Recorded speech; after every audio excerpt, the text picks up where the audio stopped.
In a hillside in Morocco, miners found a face. You would recognize it. The cheekbones sit where your cheekbones sit. The brow above the eyes is low and light. The jaw is small, tucked neatly beneath the face. If that person walked past you on a street, you would not turn your head. That face is roughly 300,000 years old. 300,000 years. Let that sit for a moment, and here is the part that will not settle. For most of the time that face existed, it left behind almost nothing we would call human. No paintings, no carved figures, no beads, no graves laid out with care, and no sign of a stone carried 100 miles inland to be traded away. The body was ours, the brain was ours in size, and then, for something close to 200,000 years, almost nothing happened. That is the question we are following tonight. Why did people with our bodies wait so long before they began to behave like us? Nobody has answered that cleanly. The specialists still argue about it, in print, at conferences, in footnotes that never reach the news. We are going to walk into that argument slowly and stay inside it. The hillside has a name. Jebel Irhoud sits about 100 kilometres west of Marrakesh, and for much of the last century it was a working barite mine. In 1961 the men cutting into it opened a pocket of old sediment, and out of that pocket came a skull. Not a fragment or a scatter of teeth, but a skull with the face still attached to it. Nobody quite knew what to do with the thing. This was North Africa, a long way from the famous fossil beds of the East, and the assumption of the day was straightforward. Anything that old and that far north was probably Neanderthal. So the skull was filed as an African Neanderthal, given an age of roughly 40,000 years, and quietly set aside while the field looked elsewhere. It stayed misfiled for half a century. Sit with that for a moment, because it is stranger than it sounds. The oldest known member of your own species spent decades in a museum drawer wearing somebody else's name. It is one of the quiet embarrassments of paleoanthropology, and also one of its ordinary truths. Fossils do not come out of the ground with labels attached to them. They come out as broken things in dirt, and every label is an argument that can take 30 years to settle. In 2004, a team led by the paleoanthropologist Jean-Jacques Hublin went back to the site and dug where the miners had stopped. Over the following years they recovered more bones, more teeth, and the remains of at least 5 individuals, including a child. They found the butchered bones of gazelle and zebra and wildebeest, animals of open grassland rather than desert, because the Sahara was green then, and Morocco was a country of rivers and standing water. They found stone tools lying where they had been dropped, and they found something better than any of it. They found flint that had been burned. Before we go any further into that hill, I want to know where you are right now. Not what you are doing, just where. Put it in the comments if you feel like it, the city and the hour on your clock. Someone is listening in Lisbon over breakfast, with the coffee going cold beside them. Someone is in Vancouver at midnight with the heating ticking in the wall. Someone is on a lunch break in Melbourne with 20 minutes and a sandwich. I do read them. There is something quietly astonishing about one very old question being turned over in so many different rooms at once, by people who will never meet. Now let us go back to the hill, and to that piece of burned stone. Burned flint is a clock. When a stone tool sits close to a fire, the heat empties out the tiny charge of radiation trapped inside its crystal structure, and the counter inside the stone resets to 0. From that moment it begins filling again, slowly and steadily, at a rate we can measure in a laboratory. Heat the flint again under controlled conditions, and it releases everything it has stored since as a faint glow. Measure the strength of that glow, and you can read how long the stone has lain in the ground since somebody last let a fire burn beside it. The reading came back at about 315,000 years, give or take 34,000. Published in 2017, it moved the earliest known members of our species back by roughly 100,000 years in a single afternoon, and it moved them to the wrong side of the continent as well. Morocco was not the only surprise. It was only the oldest one so far. Travel east and south to the Omo River in southern Ethiopia. In 1967, a team led by Richard Leakey worked the Kibish sediments there, and the fossil hunter Kamoya Kamio recovered pieces of a skull and part of a skeleton. It became known as Omo 1. The brain case is high and rounded. The forehead rises rather than slopes back. The chin is unmistakably present. By any reasonable reading of the bones, Omo 1 is a modern human being. Its age has moved twice, which tells you something about how this science actually works. The first estimate put it near 130,000 years.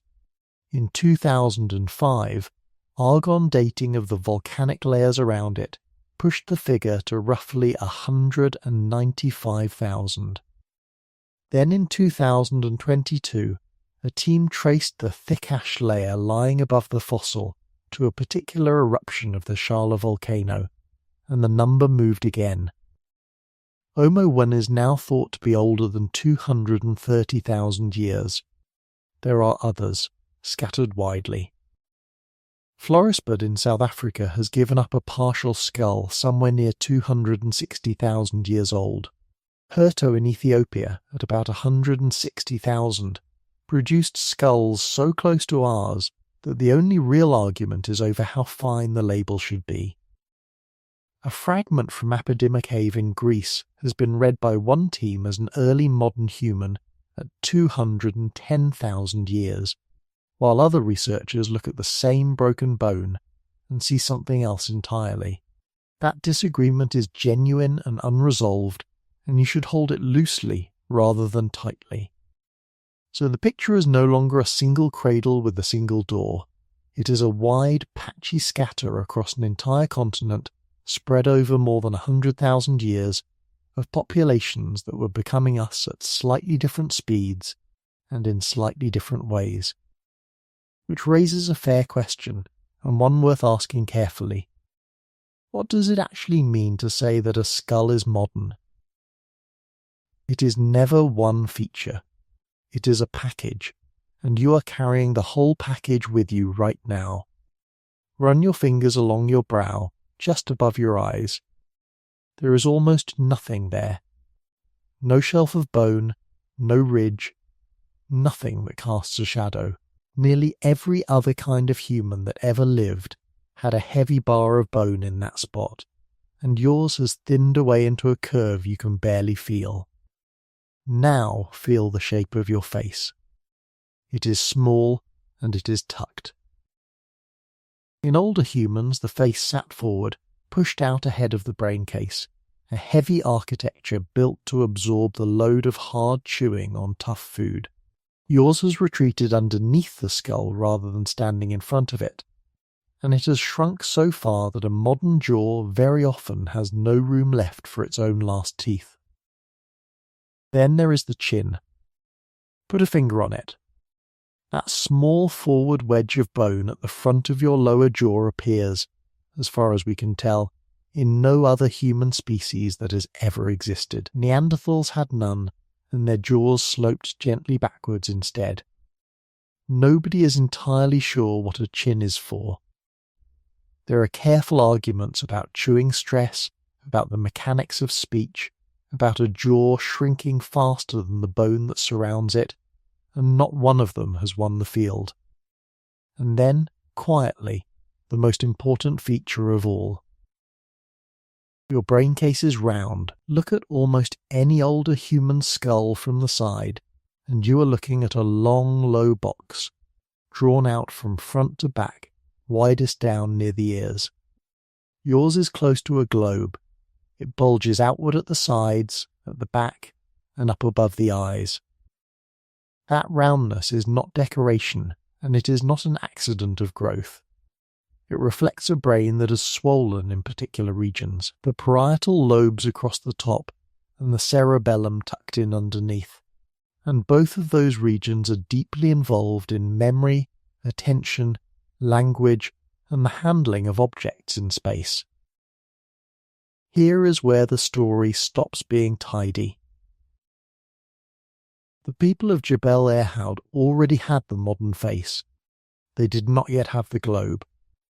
Their brain case is long and low, closer in outline to much older humans, even though the volume of brain sitting inside it falls comfortably within the range of people alive today. When researchers modelled the inner shape of these skulls across the whole span, they found a change so slow it is almost hard to believe. The face arrived early and then stayed. The brain case kept quietly reshaping itself for another 200,000 years, and only reached its fully rounded modern form somewhere between 100,000 and 35,000 years ago. Read that again, gently, because it is the hinge on which everything else turns. The people at Jebel Irhoud would have looked like us across a clearing at dusk. Inside their heads something was still in motion, and the long dim stretch during which it moved is exactly the stretch in which almost nothing appears in the archaeological record.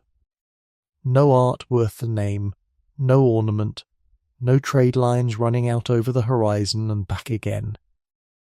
So which is it? Were these people simply waiting on a brain that had not yet finished becoming itself, still short of some final adjustment?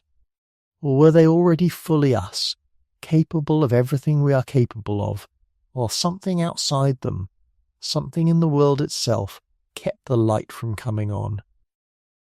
Hold on to both halves of that. We are going to test the first half now, by asking what those bodies could actually do. Come south with me to a shoreline that no longer exists. The sea is lower than the sea you know, because a great deal of the world's water is locked up in ice at the poles, so the surf breaks much further out. Between you and it lies a wide grey shelf of land that is open ocean today. It is early morning. The tide is falling. You are walking with a small group along wet rock, and the air smells of salt and of kelp drying in the sun. Somebody ahead of you is prying limpets off the stone with a sharpened flake and dropping them into a fold of hide. Somebody behind you is carrying a child on one hip and talking, steadily, in a language that has left no trace. Nobody here is in a hurry. The work is old, and the hands already know it. Your feet are their feet. Your shoulder swings a throw the way theirs does. If one of these people reached out and took your hand, you would notice nothing unusual about the grip at all. We know a surprising amount about what that body could do, and the honest answer is the unsettling one. Very nearly everything. Start with the brain, since that is where we all expect the answer to be hiding. Brain size in our lineage climbed steeply for something like 1.5 million years. And then it levelled off. The skull from Jebel Irhoud held a brain of roughly 1,300 cubic centimetres. The modern average sits near 1,350. The healthy range among living people is wide, running from about 1,100 to 1,500, and people at both ends of that range are walking around you every day, entirely unremarkable. So the volume was already there, 300,000 years ago. There was no later growth spurt waiting to rescue the explanation. It is stranger than that, in fact. Neanderthals, our closest known relatives, carried brains as large as ours, and often somewhat larger. Whatever we are looking for, raw size cannot be it.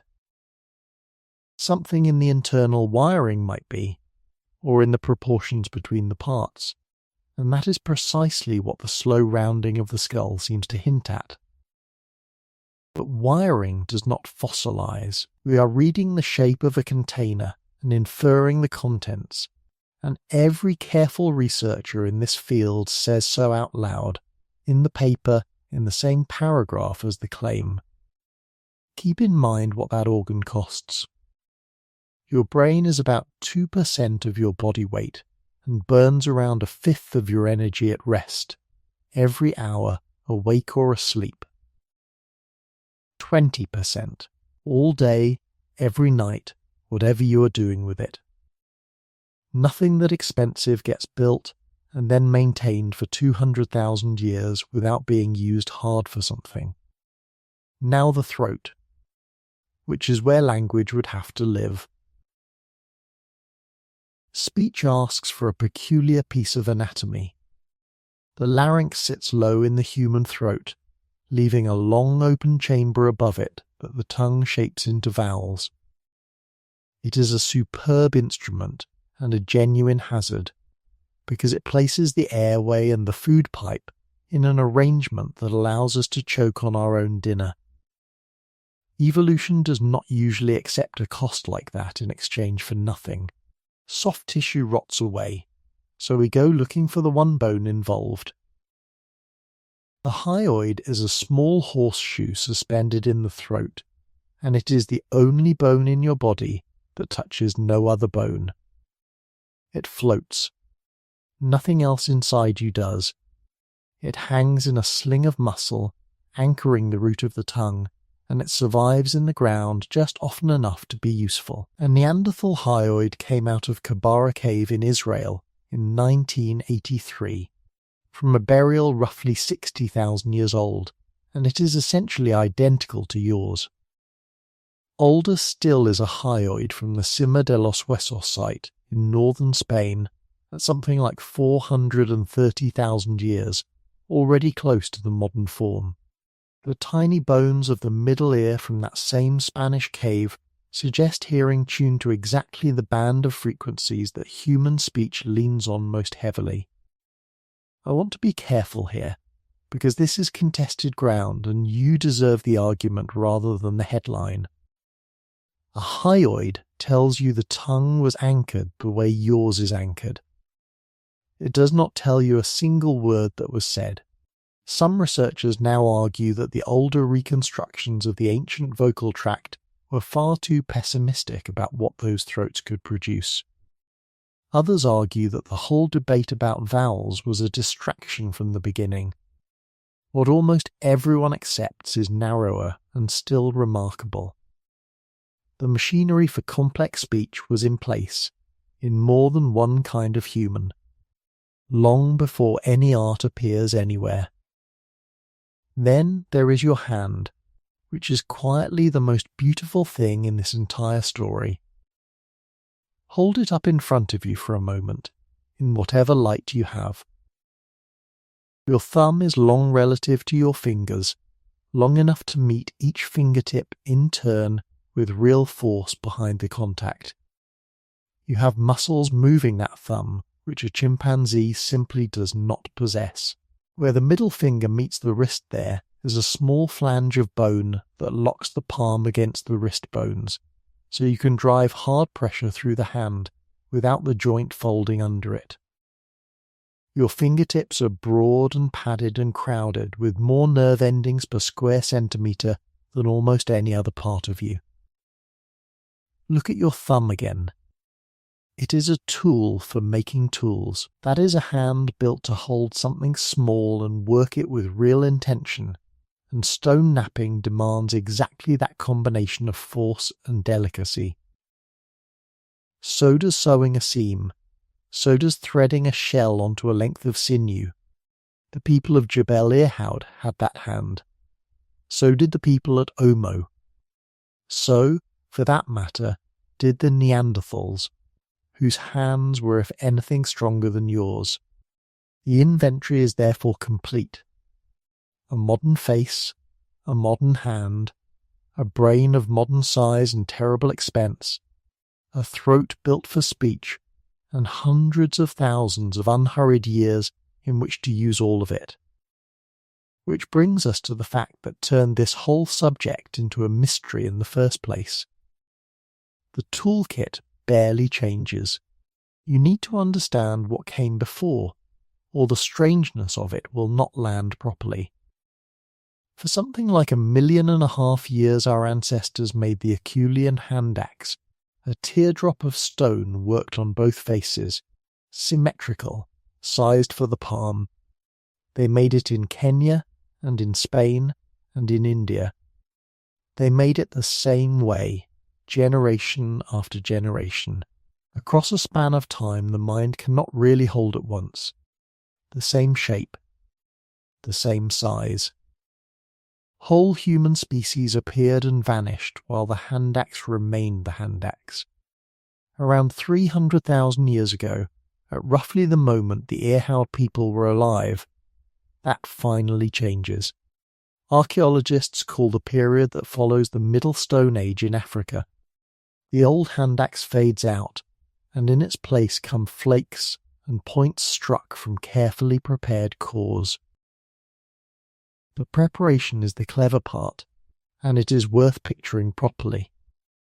Sit down with a core of stone resting on your thigh.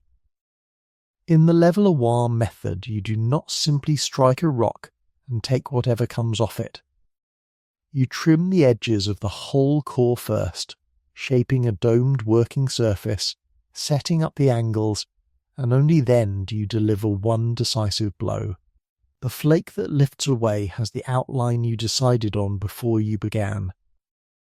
You are holding the finished tool in your mind the entire time you are making something else. That is planning. It is delayed reward and a mental image held steady several steps ahead of the hand that is working. And then, having invented that, people go on doing more or less the same thing for the next 200,000 years. Not identically, of course. Regions differ, raw materials differ, points get hafted onto wooden shafts with resin and binding, edges get retouched in recognisably local styles. But the broad kit holds its shape. Scrapers, points and blades, worked much as they had been worked when your ancestors were 2,000 centuries younger. There is no cascade, nothing compounds. Nobody builds on the last idea in a way that visibly accelerates. Try counting it out. A human generation runs to roughly 25 years, so 200,000 years comes to about 8,000 generations. 8,000. Picture that line of parents and children stretching away from where you are lying, each one receiving the knowledge whole and handing it on unchanged. Nobody in that line is stupid. Every one of them is you, with your skull and your hands and your appetite for a good story by a fire. Set that beside what you already know. In the last 5,000 years we went from mud brick to spaceflight, and in the last 200 from horses to machines that answer when spoken to. Now picture a stretch of time 1,000 times longer than the whole of recorded history, occupied throughout by people with your brain and your hands, in which the best available technology is refined a little and then essentially left alone. There are flickers in that darkness, and we will spend real time with them, because they matter enormously. A lump of ground red ochre in one cave, a pierced seashell 100 miles from any sea. At Olojuseli in southern Kenya, people were already carrying black volcanic glass across 25 miles of open country. They were already colouring things with pigment, and the date attached to that behaviour is something close to 320,000 years ago, which is the very beginning of the story rather than the end of it. That sits awkwardly with everything I have just told you. Good it should. The tidy version of this history has been coming apart for 20 years, and the people dismantling it are the ones who know it best. What makes those flickers so difficult is not that they are rare, it is that they appear, and then they go away again, and nobody has fully explained why. But the long silence holds for far too long to be waved away. The bodies were ready. The record stays empty. Nothing arrives. So the easy explanation is already in trouble, and the question only sharpens as we go. If those people had everything they needed, then what on earth were they waiting for? And so the toolkit settles, and then it simply stays settled. That is the strange centre of everything we are turning over tonight. The bodies arrive first. By roughly 300,000 years ago, there are people in Africa whose faces you would not look at twice. High, round skulls. Light brow ridges. Hands built exactly like the ones resting near you right now. And then, for something close to 200,000 years, the record barely moves. Why did people with our bodies take so long to behave like us? I want to walk you into that long sameness rather than hurry you past it. The phrase slides by too easily otherwise. 200,000 years is not a figure on a chart. It is a woman teaching her daughter, who teaches her daughter, who teaches hers. 10,000 times over. And almost nothing new survives the journey. So let me set you down inside one of those afternoons. You are sitting on a river terrace in East Africa. The sun has come off its highest point, and the light has gone long and gold. There is a scatter of broken stone around your knees. Below you, the river makes the same sound it has made every day of your life. Someone older sits a little way off, working, and you are watching their hands. Whatever they are making, their grandmother made it too. For more than 1,000,000 years, the signature object of human life was the hand axe. Archaeologists call that long tradition the Aculean, after a gravel pit at Saint-Achille in northern France. It is a teardrop of stone, worked on both faces, with a cutting edge running most of the way round. The oldest known examples come from West Turkana in Kenya. They are about 1¾ million years old. Pick one up in your mind for a moment. Feel the weight of it. It sits in the palm like something designed by a committee that met for a very long time. Heavy at the base, thinning toward the point. Symmetrical from both sides. Some are so large and so finely made that nobody is sure they were ever meant to cut anything at all. That argument has run for decades and has not ended.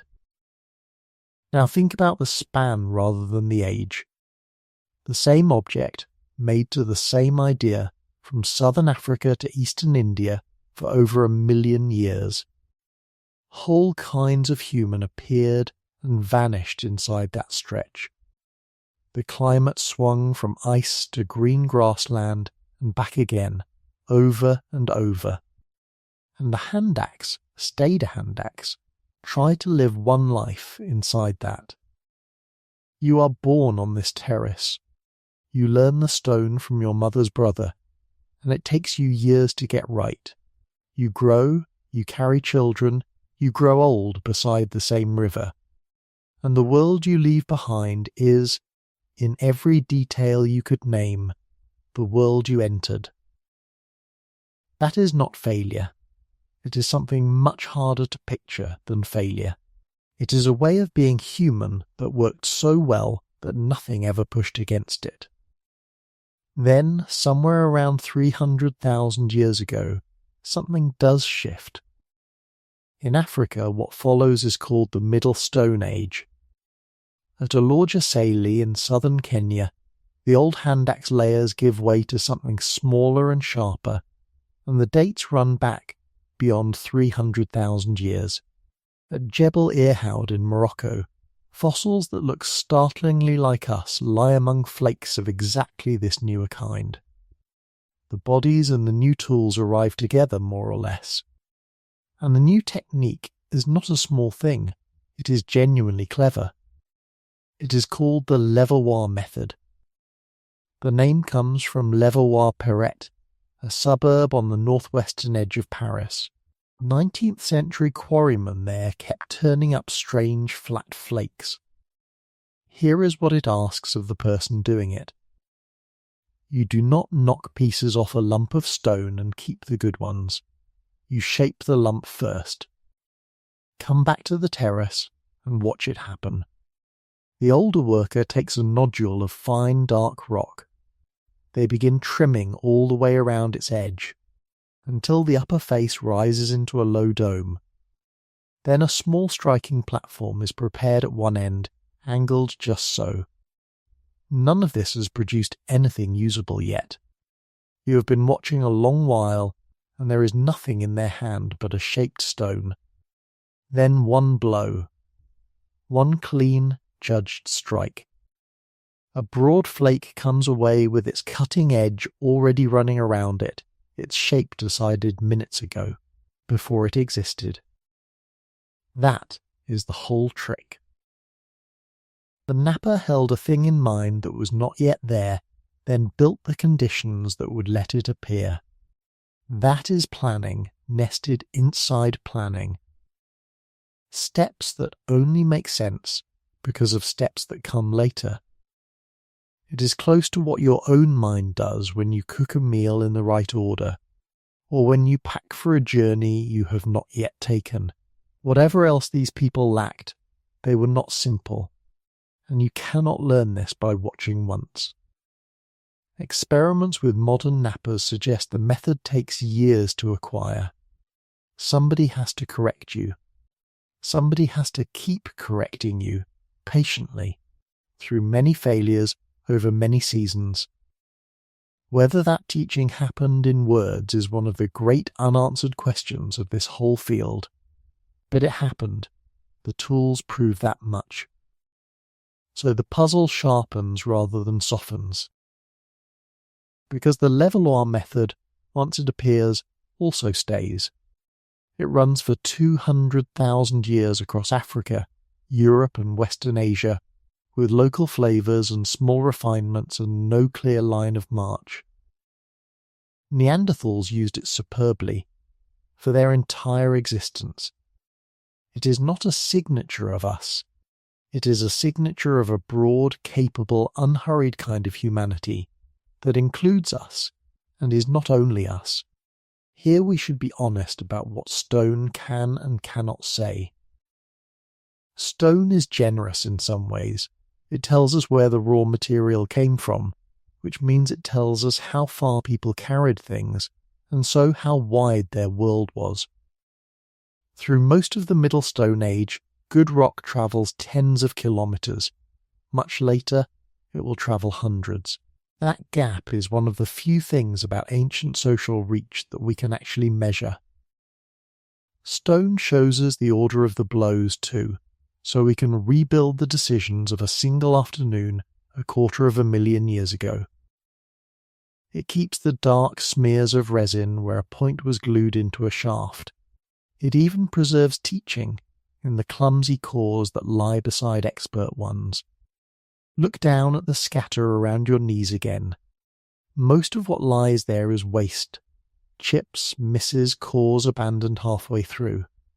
An expert leaves a tidy trail of debris, and a learner leaves a mess, and the ground keeps both. So we can watch a child learning 200,000 years ago beside the adult who let them try. But stone is silent about nearly everything you would want to ask. It cannot tell you whether they had names for one another. It cannot tell you whether they sang. It will not say what they thought happened after death. It cannot tell you whether anyone told stories through the long hours of a winter night, or how they explained the moon to a child. Mines leave no flake scars. None of that fossilizes, not one note of it. And underneath all of this sits a harder problem. Almost everything people make is made of things that rot. Wood, bark, grass, reed, gut, sinew, hide, feather, resin, and paint on skin. At a normal site, every scrap of that is gone within a few thousand years. What you are shown in a museum case is not the past. It is the small fireproof fraction of the past. Now and then the ground makes an exception, and the exceptions are startling. At Kalambo Falls in Zambia, waterlogged sand held two shaped logs, notched so one could rest into the other. They are at least 476,000 years old, far older than our species, and they are carpentry.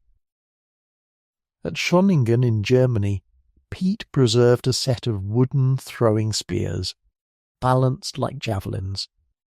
They are roughly 300,000 years old, though that date is argued. At Poggetti Vecchi in Italy, boxwood digging sticks survived some 170,000 years, their working ends hardened in fire.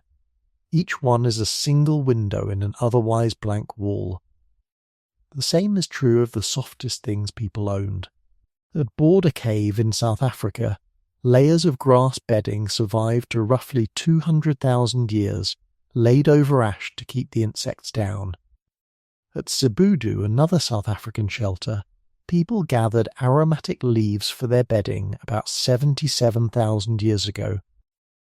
In France, a twisted 3-plycord fragment still clings to a Neanderthal flint tool, perhaps 50,000 years old. One piece of cord. From a world that must have been full of string.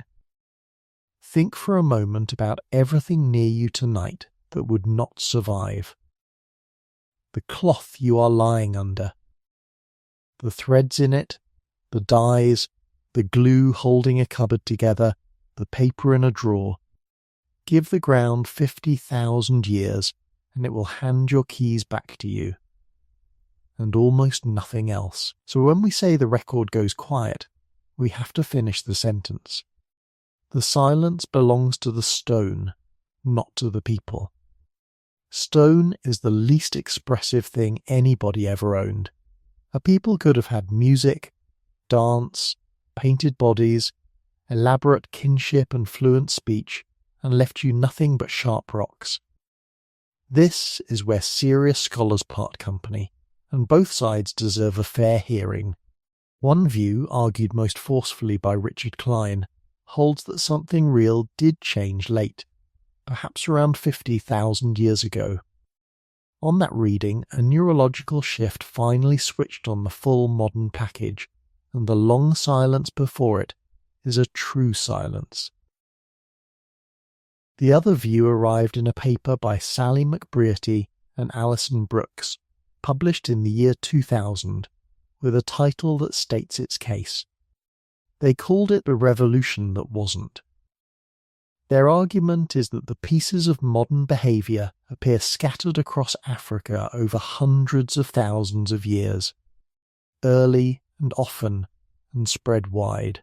On that reading, the sudden explosion is an illusion created by where archaeologists chose to dig. Europe has been excavated for 150 years. Much of Africa has not.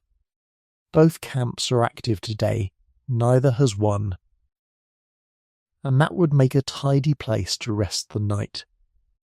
A mind already ready, a record too thin to show it, and 100,000 years of missing evidence rather than missing behaviour, except that the record is not entirely quiet. Now and then, in the middle of all that sameness, something flares. They are small, these flares, easy to miss and easy to dismiss. But once you know where to look for them, they change the shape of the question completely. It stops being a question about why nothing happened. It becomes something far stranger. Let me take you to the coast. You are climbing a cliff path on the southern edge of Africa, near what is now Mossel Bay. The wind here is constant, and it smells of salt and low scrub. Below and ahead of you there is a cave mouth in the rock face. Beyond it lies a long grassy plain, running out toward a distant grey line of water. The sea is a long walk away tonight. The world is deep in an ice age, and the shoreline has retreated for kilometres. Archaeologists call this place Pinnacle Point. The layers here are about 164,000 years old. Inside, on the floor of the cave, 3 things were found together. Shells from the sea, carried inland and eaten, which is among the earliest firm evidence anywhere of people harvesting a coastline. Small sharp blades, and 57 pieces of ochre, several of them scraped and ground. Stay with the shells a moment, because eating from the sea is harder than it sounds. A mussel bed does not open itself to whoever happens to be hungry that day. The richest of it sits low on the rocks and comes clear of the water only on the strongest tides. So somebody in that cave was holding a rhythm in their head that runs on the moon rather than on the sun. You would have to know several days ahead that the water would drop far enough on a particular morning. Then you would have to get people down the whole length of that plain and back again before it turned. That is a plan built on a pattern nobody can see from the cave mouth, and it is worth more than it first looks. A shellfish bed is one of the few larders that never runs off when it hears you coming. Ochre is simply iron-rich earth, red through orange to yellow. Crush it, and you have pigment. Now, we should be careful here, and the careful version is more interesting anyway. Ochre has genuinely practical uses, and the first of them is that it helps preserve hides. It also loads the resin used to glue a stone point into a wooden shaft, making the glue stronger. It shields skin from sun and may put insects off. A lump of red earth is not by itself proof of anything symbolic. But there is a detail that keeps nagging at researchers. People were choosing. Across many sites they walked past dull, perfectly serviceable ochre and carried home the reddest, most saturated pieces they could find. Redness is not what makes glue hold. Preference like that is hard to explain by chemistry alone, and it is one reason so many specialists take ochre seriously as a hint of meaning. Kneel down by the grinding stone and watch what your own hands would do. You would test a lump against the flat rock and see what colour it gave. You would rub a little of it between your fingers. Then you would keep the piece that came up bright, and leave the dull one lying where you found it. It is a small, ordinary choice, and it may be the first hint in this entire story that somebody cared how a thing looked. Notice how little that needs explaining to you. You have done the very same thing on a beach, turning 2 stones over and keeping the better one without being able to say why. Nothing in a choice like that requires language, or ritual, or belief in anything at all. It only requires that one of them please you more than the other does. That is a very small door in a very long wall, but once a door like that is open, everything else in this story can eventually walk through it.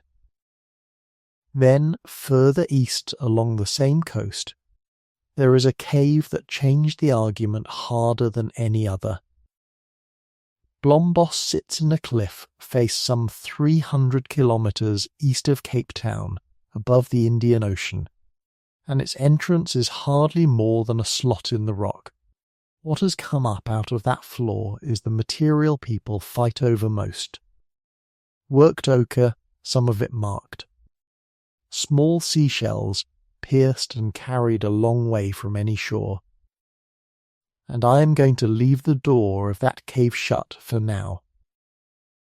That is a promise to you rather than a gap in the evening. We will come back to this cliff later tonight and go properly inside and take those objects up one at a time and turn them slowly in the light. They are worth an unhurried hour of their own. It would be a waste to spend them in a paragraph while we are still walking the coastline. So carry the name with you as we go and keep a little room for it. The cave has waited 70,000 years and more.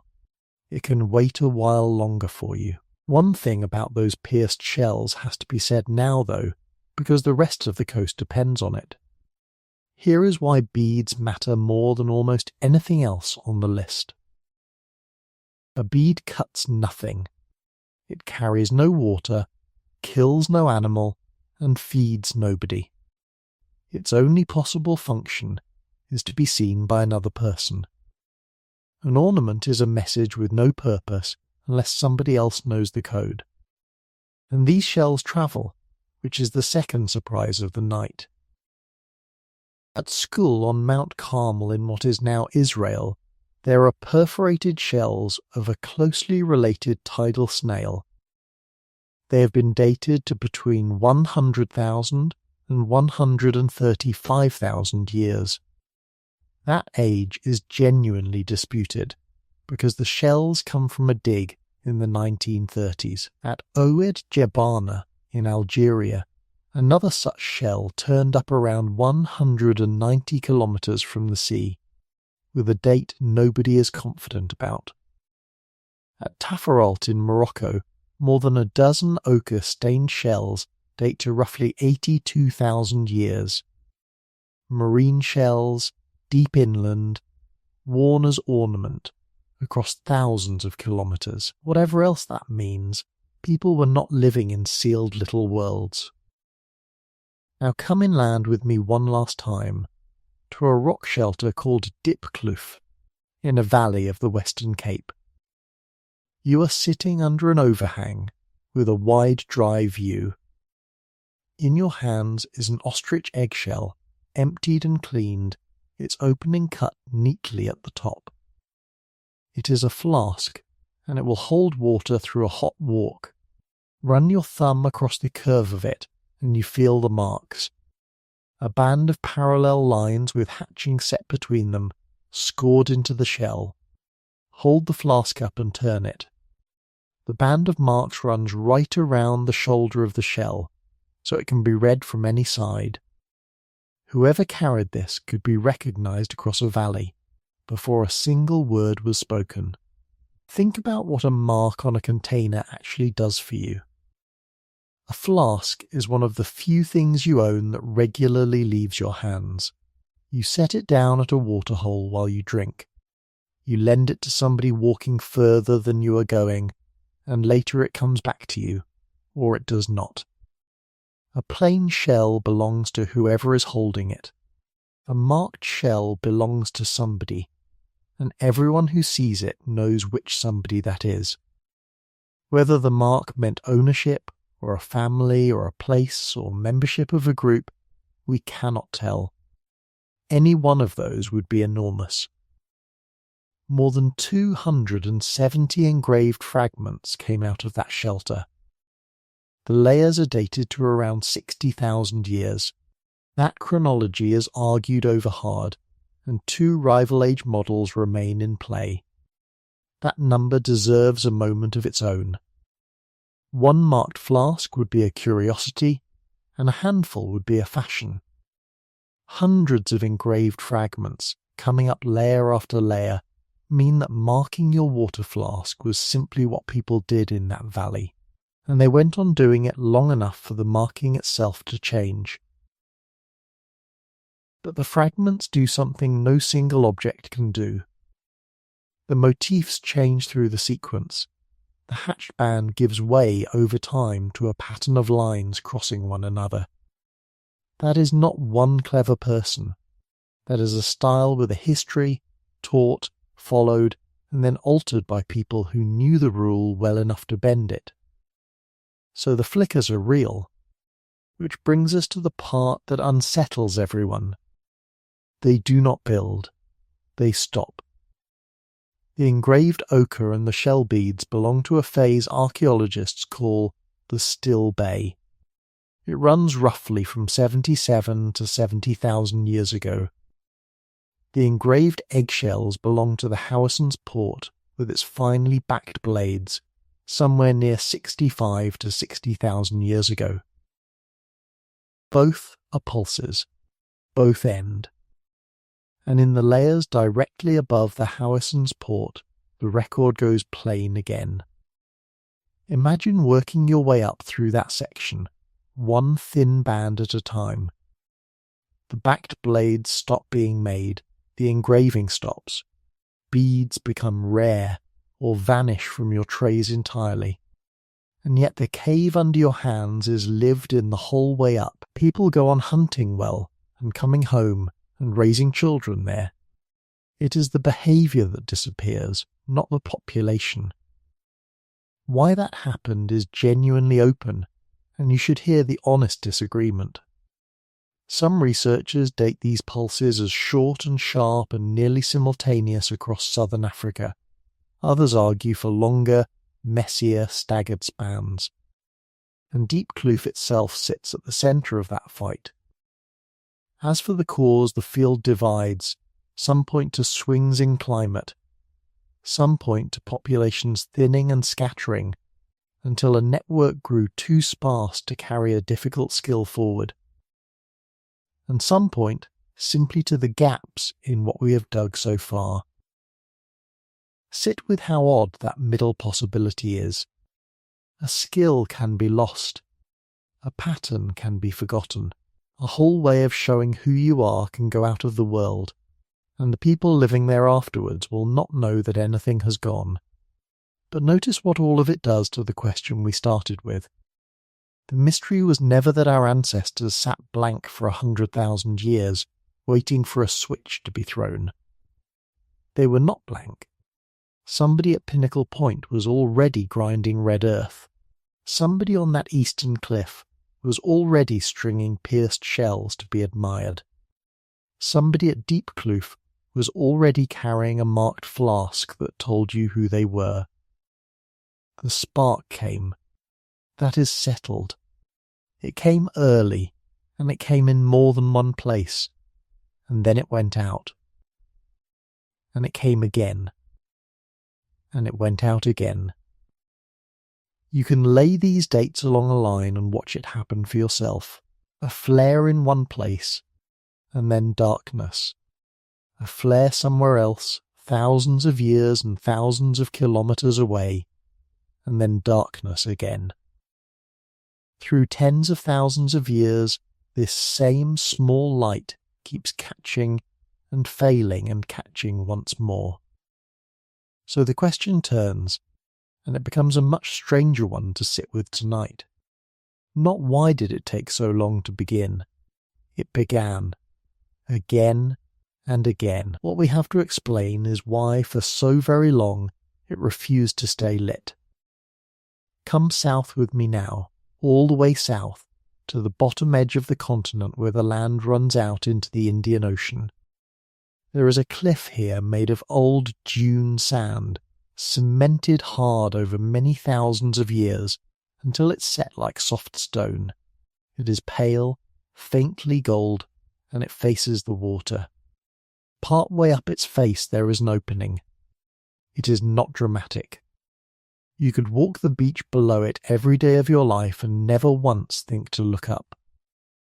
The place is called Blombos Cave, and inside it are the most argued over objects in the whole of this story.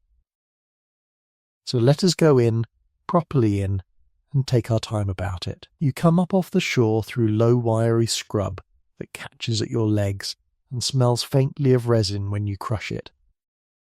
The wind here is almost never off. It carries salt and the flat green smell of kelp lying somewhere on the rocks below you. The entrance is a low mouth in the rock, so you have to duck your head under the lip of it.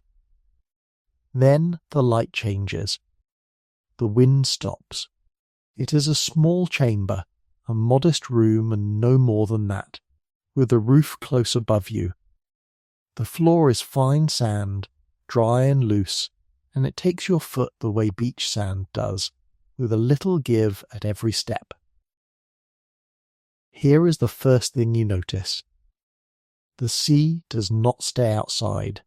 It comes in with you and it will not leave. The whole cave holds that sound, the long collapse and hiss of water on rock below, gone soft with distance, but never gone entirely. A person could be born in this room and die in it, and never once consciously hear that sound, because it would simply be what the world does. The light arrives from one direction only. It falls through the mouth in a wedge, bright at the entrance, going amber and then dim as it reaches the back wall. Everything that ever happened in this cave happened inside that wedge of light. People worked at the mouth, in the good light, where they could see what their hands were doing. 100,000 years ago, the sea lay further out than it does today, because sea levels were lower and more water was locked into ice. The shoreline sat across a plain that is now underwater, so the walk down to the shellfish beds was longer than it would be for you. They made that walk anyway, over and over. We know because of what is packed into the floor. The layers here are dense with limpets and mussels and big turban shells gathered off the rocks at low tide. There are fish bones, including fish large enough that catching them took real skill and real equipment. There are tortoise, dune mole rat, seal and small antelope. This was not a desperate place, scratched at by starving people. It was a good address, occupied on and off across tens of thousands of years by people who ate extremely well. And then, again and again, the cave was closed. Sand blew in off the dunes and sealed the mouth shut. A sterile blanket, meters thick in places, laid straight down over whatever the last occupants had left behind. That is the reason any of this survives for you to look at. Blombos was shut and opened again like a drawer, and each time it closed, it kept the contents exactly where they lay. Which brings us to what somebody left on that floor. Start with the ochre. Ochre is iron-rich rock in reds and yellows and browns, and it turns up in African sites of this age in genuinely enormous quantities. On its own it does not prove very much, and we will come back to why. But some of the ochre from this cave has been ground flat on one face, deliberately, to make a smooth working surface, and then something was done to that surface. Lines were cut into it.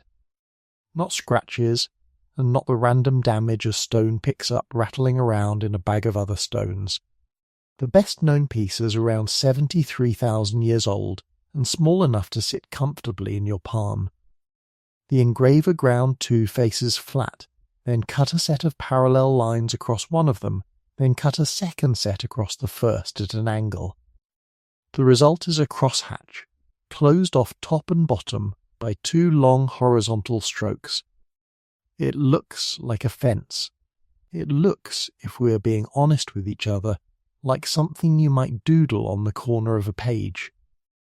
Look at the order of it, though, because that is what the analysts spent years doing. The strokes were made in a deliberate sequence, with the tool held at a consistent angle, and the pattern was framed rather than allowed to run off the edge of the stone. Somebody decided where it would stop. The same cave later produced a flat flake of silkrete with a crosshatch drawn onto it in ochre, using something like a crayon with a tip a couple of millimeters across. Roughly the same age. Roughly the same pattern. Two entirely different techniques, and one shared design. Now hold that thought, step 3 meters to your left, and drop down through another 25,000 years of quiet sand. At about 100,000 years ago, in the deepest levels of this cave, 2 abalone shells were found lying together in the floor. Abalone shells are natural bowls, broad and shallow and iridescent inside, and if you have ever held one, you will know they are almost too convenient to ignore. Each of these 2 contained a dried red residue, and that residue is where this whole thing gets serious. It is a mixture. Oke ground fine crushed bone that had been heated first, charcoal and grains of quartz. There was also a liquid, long since evaporated, that once carried all of it together into something you could pick up and apply to a surface. That is not a lump of pigment. That is a compound. Separate ingredients, gathered separately, prepared separately, and then combined in proportions that somebody was holding steady in their head while they worked. And here is the part that has never quite let go of me.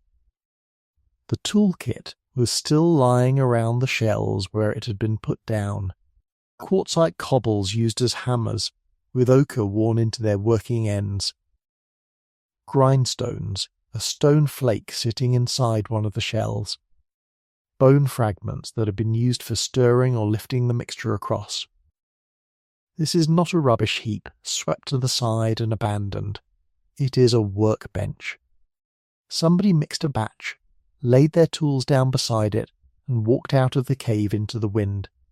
Then the sand came in over all of it. Sit quietly with the strangeness of that for a second. They did not use it all. If you make exactly as much of something as you need for the job in front of you, that tells us one thing about you. If you make more than you need and put the surplus in a container, that tells us something else entirely. It says that you expect a later. It says you have some working concept of stock, of keeping, of coming back to a thing you started. Those 2 shells may be the oldest containers anybody has ever found used in that way. So, 100,000 years ago, near the southern tip of Africa, a person compounded a substance out of several ingredients, stored what was left over, and left the equipment set up for next time. Now comes the argument, because none of what I have just described actually proves the thing everybody wants it to prove. You will hear these finds called symbolic. That single word is doing an enormous amount of work, and researchers have been fighting over it for 30 years. A symbol is a mark that stands for something to somebody else. So it requires an audience. It requires an agreement held between 2 minds, that this shape here means that idea there. You cannot dig up an agreement. So how would anybody test for one? There are a few honest approaches, and they are worth knowing. The first is repetition. A single odd pattern could be almost anything, but a motif that recurs across many pieces over thousands of years in 2 different techniques starts to look like a convention rather than an accident. That is the strongest card this cave holds. The second approach is arbitrariness. If a mark does no practical work at all, then the list of interesting explanations gets shorter. Cut marks left by butchery are functional and easy to explain, whereas cross-hatching on a deliberately smoothed surface is not obviously anything. The third is the body. This cave also gave up small sea snail shells, each one perforated in the same spot. They are worn against one another in a way that suggests they hung together on a cord. Beads point outward. You do not wear a bead for your own private benefit. Then there are the objections, and they are not silly ones. Ochre has plenty of practical uses. Lynn Wadley and others have shown that it works as a genuine ingredient. Load it into plant gum, and you have a compound adhesive. It holds, strong enough to keep a stone point seated in a wooden shaft. It may have gone onto hides to preserve them. It may have gone onto skin against sun or insects. So a heap of ochre on its own is not evidence of meaning, and the more careful researchers have been saying exactly that for years. Richard Klein argued for a long time that the real change came late, perhaps around 50,000 years ago, and that it was neurological, a rewiring rather than a slow accumulation of habits. Sally McBrearty and Alison Brooks argued the reverse. In their reading, the pieces pile up gradually across the whole African Middle Stone Age. The sudden revolution is an illusion. It was created by where we happen to have dug. Christopher Henshelwood, who has worked this cave since the early 1990s, sits firmly on the early side of that line. They are all looking at the same objects. They disagree, in print and in public, about what those objects are allowed to mean. There is a quieter admission underneath all of it too. We do not know what the paint was for. Nothing painted survives from that layer of the cave, so there is no decorated wall, no marked hide, no coloured body, and no patterned wooden object. There is a batch of something and no surface, and the honest position is that whatever it was meant for has simply not lasted. So you are standing in a small room above the sea, in a wedge of amber light. At your feet, a shell of dried pigment. Nobody knows what it was for. And the question we came here carrying is still not answered, because whatever happened in this cave did not spread. There is no cascade behind it, no chain of consequences. The mark appears, the sand comes in, and the world goes on very much as it was for a long time afterwards. Now come back out. Stand at the mouth for a moment with the wind on your face. Then let the picture pull back further than feels comfortable until that whole cliff is a single bright speck on the underside of an enormous continent. That is the correction we have to make now, and it changes the shape of the question. Because we keep saying Africa as though it were a place. It is not a place. It is 30 million square kilometres. You could set the United States, China and India down inside its outline and still have room for most of Europe. It holds rainforest, high grassland, mountain, desert, coastline, lake basin and swamp, and it has spent the last few 100,000 years shuffling those environments around like a deck of cards. You have already met the hillside in Morocco, so hold that in one hand. Now put a finger on the far southern coast where you have just been standing. Then set another finger on Ethiopia. The oldest widely accepted fossils of our species come out of there, dated to more than 230,000 years. Now one more on central South Africa, where a skull from Florisbad runs to roughly 260,000. Look at what your hands are doing across that map. Those points are 5,000 and 6,000 kilometres apart. They are not a lineage running down a single line. They are a spread.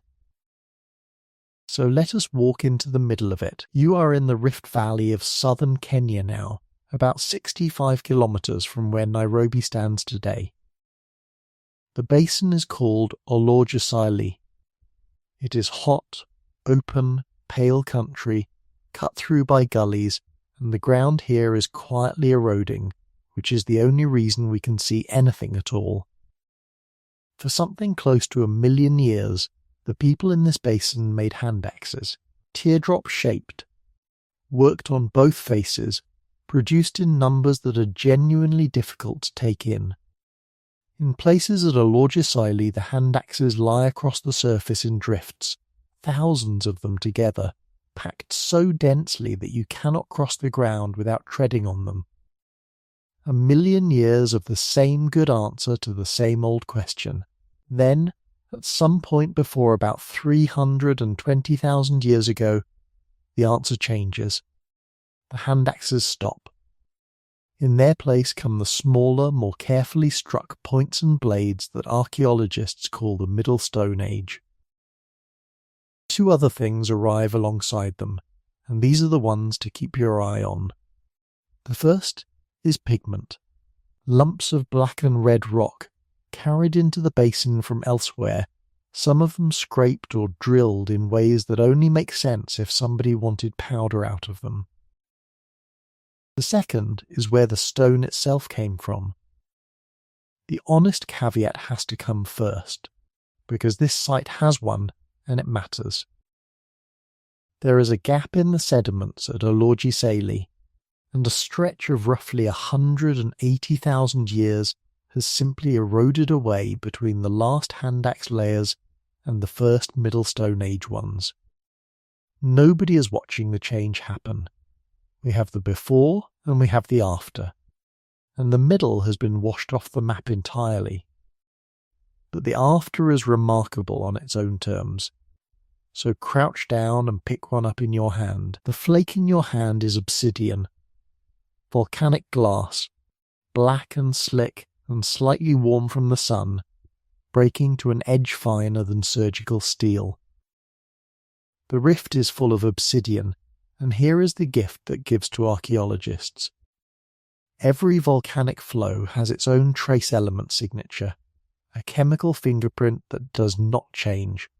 Test a flake in a laboratory and you can say which mountain it came out of.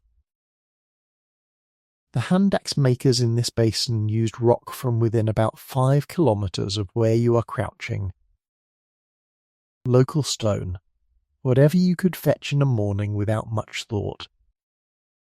The Middle Stone Age tool makers were using obsidian from sources tens of kilometres away, and some of it had travelled as far as 90.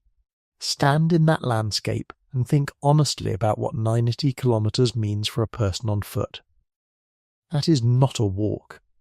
That is days of it, across dry ground, carrying water, through country that belongs to somebody else and holds animals entirely capable of killing you. Either these people were making long, deliberate journeys for one particular material, or the material was moving between groups, passed along a chain hand to hand, traded, in other words. And the person who finally used that flake may never have laid eyes on the mountain it came from. Both of those explanations demand something new. The first demands range, planning and a map held in the head. The second demands relationships, which is the more startling of the two. Somewhere in that basin, one group of people had to be on speaking terms with another, and nobody can currently tell you which it was. The chemistry gives you the distance, it does not give you the mechanism.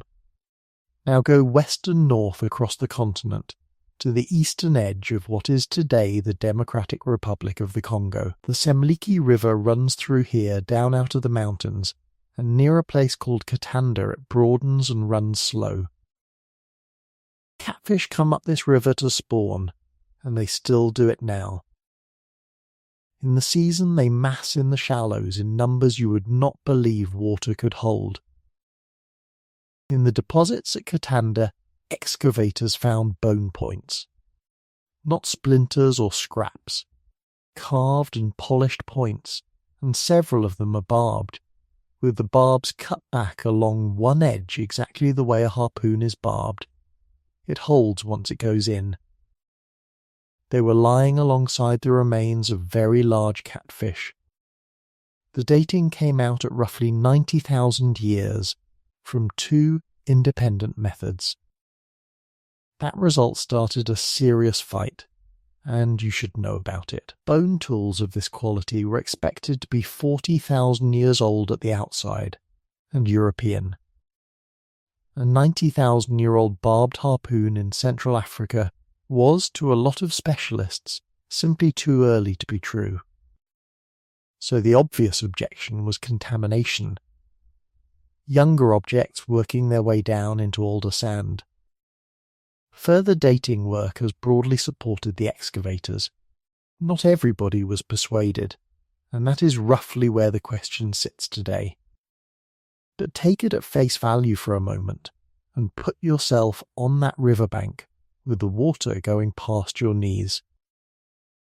90,000 years ago, somebody there understood that the fish arrive at a particular time of year, made specialized equipment in advance of them, and went down to meet them. So put the pieces on the table together. A pigment workshop on the southern coast. Obsidian travelling 90 kilometres in the rift. Barbed harpoons on a Congolese river. 3 places. Thousands of kilometres apart, each one doing something clever, and none of them obviously connected to the others at all. And over the top of all of it, there is a door that opens and shuts. The Sahara is not a permanent feature of the world. It is a phase. The Earth's orbit wobbles on a cycle of roughly 20,000 years, and that wobble drags the African monsoon north and then south again. When it swings north, rain falls on ground that is now nothing but sand. Lakes fill. Rivers run for hundreds of kilometres. You can see that drowned system from orbit. Radar penetrates dry sand, and it reveals buried river channels running for hundreds of kilometres beneath the dunes, whole valleys with tributaries feeding into them, all of it bone dry today. In the Egyptian Western Desert there were real lakes, with Middle Stone Age tools scattered around their old shorelines. Across North Africa, toolmakers left a distinctive tanged stone point over an enormous area during those same wet stretches. And in Morocco, at a cave called Tafaralt, there are shell beads roughly 82,000 years old. Perforated sea snails, from the same genus as the beads at Blombos, and they turn up again at sites in Algeria and across the Mediterranean in the Levant. Do not overread that, because the shells are common and people arrive at similar solutions independently all the time. But the pattern is at the very least suggestive of something moving between regions. An idea, or a fashion, or the people who carried both. Then the orbit turns, the rain retreats south, the lakes go down, and the desert closes again like a shutter. Populations that were in contact are suddenly not in contact anymore, and whatever they know, they now have to keep alone. This is the shape that has been emerging over the last decade or so, and Eleanor Seri and her colleagues have made the case for it directly. Not one cradle, and not a single ancestral population sitting in East Africa slowly turning modern. Instead a patchwork. A scatter of groups spread right across the continent, separated by deserts and forests and rivers, evolving somewhat independently. They reconnect now and then, and exchange genes and ideas. Then they separate again. The genetics support that patchwork. When researchers look at the deepest divisions among living African populations, and at the handful of ancient African genomes recovered so far, the oldest splits keep coming out very early indeed. Some estimates place them beyond 200,000 years, and some push past 300,000. These were long separations, long enough to matter. And that finally gives us something solid to point at. Think carefully about what a small, isolated group of people can actually hold. Every skill a community owns has to live in somebody's hands. The compound adhesive, the barbed point, the technique for pressure flaking a blade, and the knowledge of where the good obsidian is and who you have to speak to along the way. None of it is written down anywhere. It is carried inside people and taught imperfectly, one demonstration at a time. Now shrink that group, a hard century, a long drought, a bad run of births and deaths. The 3 people who genuinely understood the adhesive are gone. The skill does not decay slowly. It vanishes inside a single generation, and the generation after that does not know there was ever anything to miss. A model published by Adam Powell, Stephen Shannon and Mark Thomas put numbers to exactly this problem. In their work, the thing that maintains complex culture is not raw brain power at all. It is density and contact. Enough people meeting each other often enough that no single death can take a technique out of the world with it. If that is right, then the missing 100,000 years is not really a puzzle about minds. It is a puzzle about numbers, and the archaeology carries a fingerprint that fits rather well. In southern Africa there are two extraordinary phases, one around 5,000 years ago and another around 60, both of them full of elaborate and inventive work. Both appear, both flourish for a few thousand years, and both of them stop, with the layers above looking plainer than the layers below. Skills were being invented in Africa, over and over again, long before they ever stuck. And then they were being lost. That is a good answer. It is not yet the answer, and the people arguing about it have not stopped arguing. Hold on to it, gently, because you and I are going to test it against what happens next. You have met those two names already tonight. I want to go back to them now and stand a good deal closer, because so far I have shown you the beautiful things, the marked ochre, the pierced shells, the flask with a pattern running round its shoulder. Those are the objects that reach the newspapers. Underneath them lies a second layer, much harder to photograph and far harder to do. And it is that second layer which will eventually tell us what went wrong. I mean the stonework itself. Take the still bay first. Its signature object is a point, and it is one of the finest things made anywhere before farming. Hold one in your mind for a moment. It is leaf-shaped, about as long as your index finger, and thin enough that light comes through near the edges. It is worked across both faces, not merely trimmed around the rim. Both sides sweep up and meet in one symmetrical tip.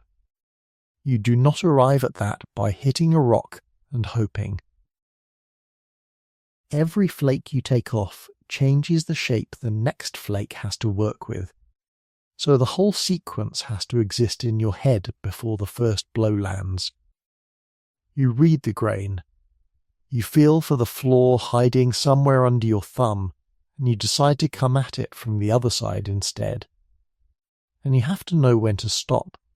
Get greedy at the end, when the piece is at its thinnest and its most beautiful, and it snaps clean across the middle, and you have lost a day. Knappers who set out to reproduce these today describe months of ruined stone before their first good point. And here is the first uncomfortable detail. That tradition may have been very short. One large program of luminescence dating, working across a set of southern African sites, read the whole of the still bay as fitting inside a window of roughly 1,000 years. Other teams, reading other sites, see something longer and messier, spread across several thousand instead. That disagreement has not been resolved, and I would rather you carried it with you than had it tidied away.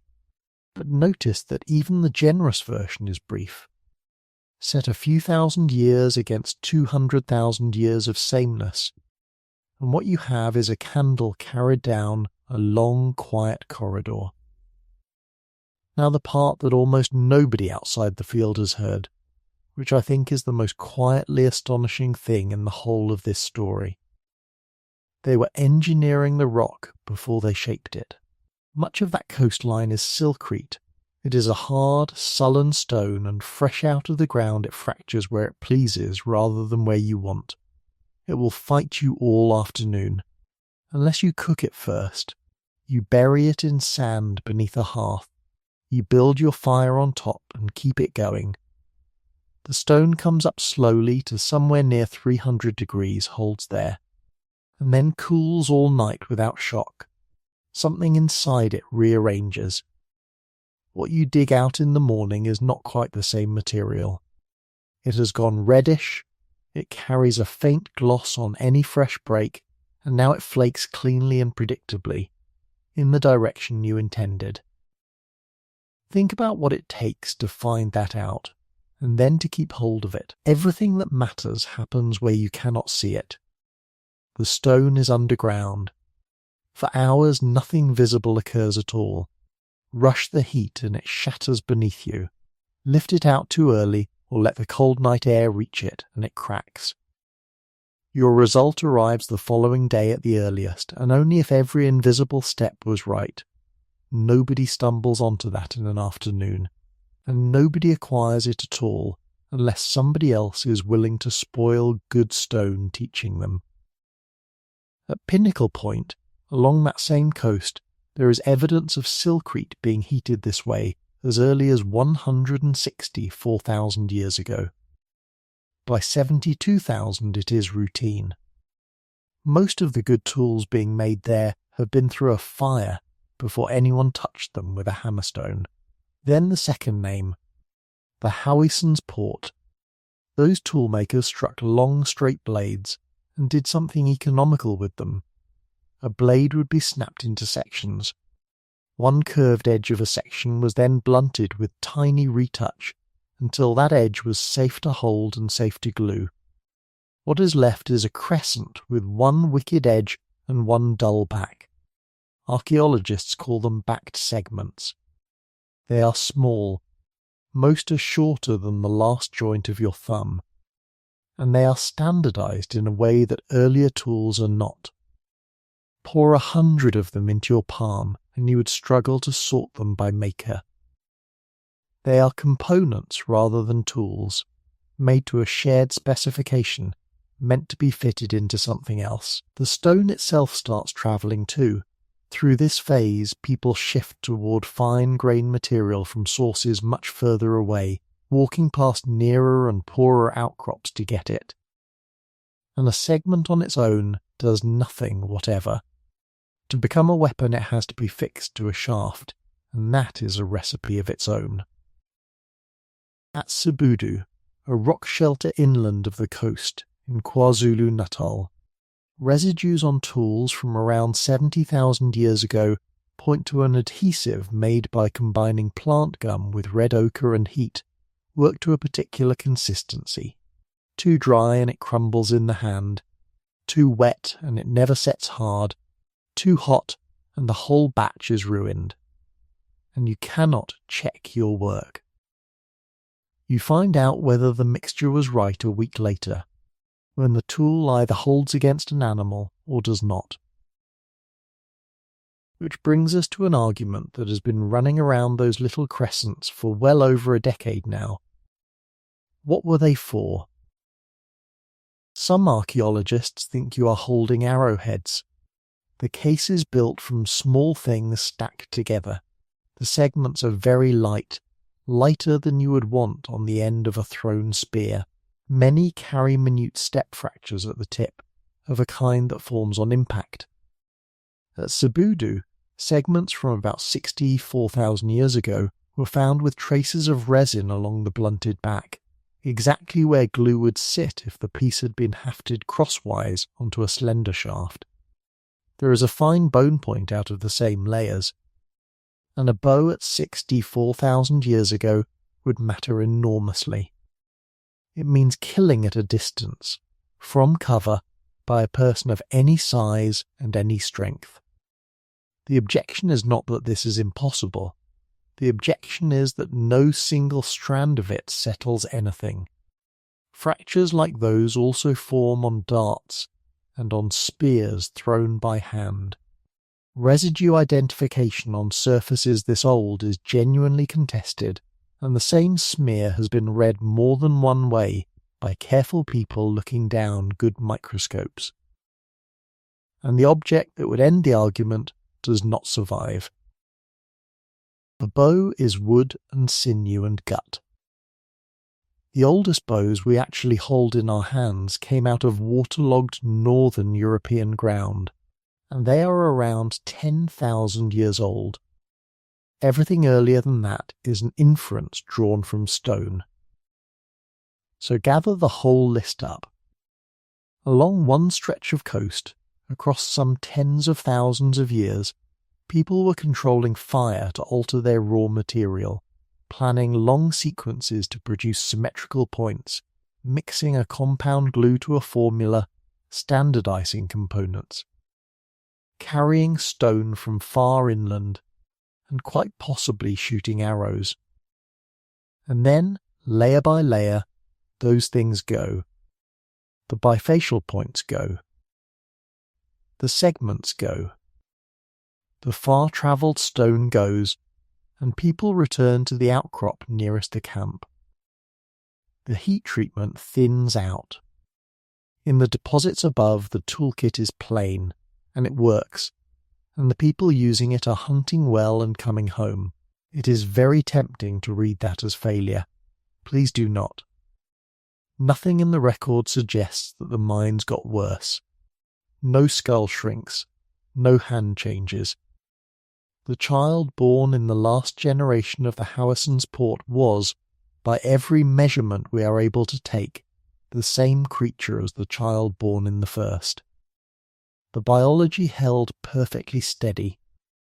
Something in the world around the biology did not. Here is the thing about a skill like heat-treating silkcrete. It does not live inside a head. It lives in a chain of people. You cannot get it from a description. You need someone to do it in front of you, more than once, at the right times of year, while you fetch sand and watch how high they build the fire and how long they leave it.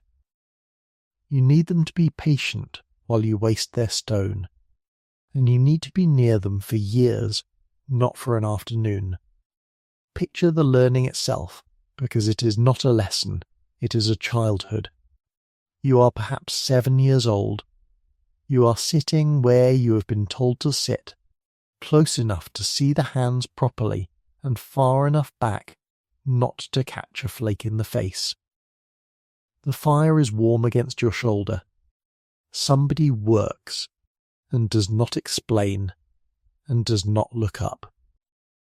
You are not being taught exactly. You are being permitted to be present, again and again, across seasons, until the movements have arrived in your own arms before anyone thinks to ask you to try. That is how the difficult things travel between people. Not by description, by years of sitting near somebody who already knows, in a place where they are doing it anyway. So imagine a lean decade, nothing dramatic and nothing frightening. Imagine only that the 2 or 3 people on that coast who truly understood the timing grow old in a stretch of hard seasons, while the young are busy elsewhere, and nobody sits with them through a full cycle from burial to breakage. The technique does not decay gently, it goes. And the next person who could have used it does not know that it can be done at all, so they never think to look. That is not a failure of intelligence, it is a failure of company. Which brings us back to the heart of it. Bodies like ours for 300,000 years. Behaviour like ours held steadily and everywhere, only across the last 50 or 60,000. The false starts have told us something we badly needed to know.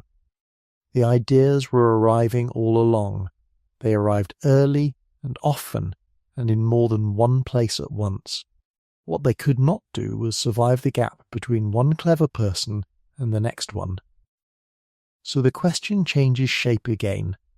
It stops being a question about what was inside the skull. It becomes a question about how many people there were and whether they ever met. There is a number that does most of the work in this part of the story, and it is far smaller than you would guess. 10,000, that is roughly the effective population size of our species across most of the last million years, read out of the genomes of people alive today. And before we do anything with it, I have to be careful with you about what it means, because it may be the most misquoted figure in this whole field. Effective population size is not a head count. Nobody was counting. It is a modelled quantity, and the reasoning runs backwards. Geneticists take the variation sitting in living genomes and ask how large an idealised population would have to be to end up carrying that much of it. Idealised meaning everyone mixing freely, breeding at random, with nothing else complicating the picture. The answer that keeps coming back is around 10,000. Real populations are never idealised. They are structured. Some families leave more children than others. Good centuries alternate with poor ones, and the poor ones weigh far more heavily in the arithmetic than the good ones do. All of that drags the effective number well below the true head count. So there were certainly more human beings alive than 10,000. Perhaps several times more, but hold on to the shape of it, because even read generously it stops you. For most of the existence of our species, everybody alive would have fitted into one modern town. Try to feel that at the scale of a single life, because that is where it does its work. You are born into a band of perhaps 30 or 40 people. You will spend most of your life within a few days' walk of where you are sitting now. Once or twice a year, if the season is kind, your group meets another, and for a few warm weeks the world doubles in size. Over an entire lifetime you might encounter a few hundred people, and you will meet most of them again and again, and a great many of them are your relatives. Now count the ones you could actually learn from. Not everyone you know. The adults skilled enough to be worth copying, present often enough to be watched properly, and patient enough to let you ruin their materials while you try. A few dozen. That is your whole library. Everything your world knows how to do is stored in those few dozen heads, and nowhere else at all. There is no writing. There is no archive and no warehouse. When one of them dies, whatever they had not yet handed over goes with them, in the quiet way that such things go. Now, the moment anyone says the human population was small, somebody will tell you why. Around 74,000 years ago, a volcano on Sumatra called Toba produced the largest eruption of the last 2 million years. In 1998, an anthropologist named Stanley Ambrose proposed that its aftermath pushed our numbers down to a few thousand, and that this was the pinch the genetics were picking up. It is a tidy story. It is also one of the most contested claims in the field, and I want to be honest with you, because the tests since have mostly run the other way. Cores drilled from Lake Malawi contain Toba ash, and the vegetation record above the ash does not collapse. In southern India, at a site called Jwalapuram, stone tools sit below the ash layer and above it, made in much the same way, by people who evidently carried straight on. And in South Africa, at Pinnacle Point, and at an open site nearby, microscopic shards of Toba glass were identified in the deposits. That is a lovely piece of work, because it pins the eruption to an exact position inside layers people were living in. The occupation runs through it without a break. At one of those sites, the use of the place appears to increase afterwards. So the honest position is this: the eruption certainly happened, and the ash is real, and you can hold it in a core. Whether it did anything much to our numbers is not established, and a great many specialists now think it did not.